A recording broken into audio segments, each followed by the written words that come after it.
But also what's the best...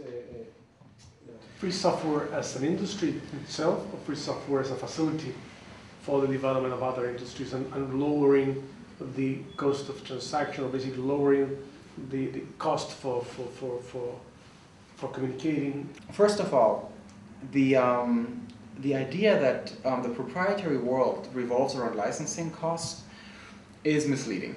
If you look at the US data, you will find that something like 5% of the software developers are paid through licenses. Not more than that. It's a very small number. It's a surprisingly small number, in fact. There's been, I could look it up, I need to find out exactly where it was published. If you're interested, I can try to supply those numbers. But it's a very limited number. A very large number of software development is actually done in-house by companies that are not primarily software companies, but where the company wants to get a competition advantage ultimately through the software they're using. For them, it makes obvious very good sense, but they will not publish it either under proprietary or under a free license, right? They will not publish it at all because then their competition advantage is gone. So that software will never see the light of the day, and that's fine. I mean, that's the way things go. That's completely normal and fine. Most of the money in the professional IT industry is ultimately made through solutions, through services. That is, how IBM makes its money, how Sun makes its money. I mean, that is ultimately. And look at Google. I mean, Google is a very large company that doesn't really sell software at all. So you have extremely strong business models based on ultimately a services model. How this can work, I mean, there's several reasons why free software is a very effective business model. It starts with the fact that when you try to write a proprietary application, what you have to do is you have to start from the ground up. I mean, because you have to have all the rights, right, of every single layer in your application. If you don't have those rights, you have a problem. So what happens is that people start to write everything from scratch, and that means, they start at Adam and Eve. They reinvent the wheel for the 10th millionth time and so on. They go up, build their whole thing until they finally come to the point where they can actually write something new, something that hasn't been written before.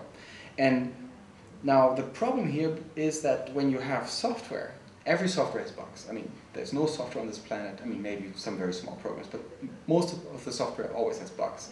And when you write it new, it has more bugs than if it has been used and tested for a while. So you now have this gigantic piece of software that was 100% effort that is relatively buggy. At the same time, when you do this with free software, you can take all the tested, and I mean really literally tested by millions of people, components, take those components, like the wheels and nuts and bolts and whatever that are out there, you can take those and then only write what you actually have as your innovation.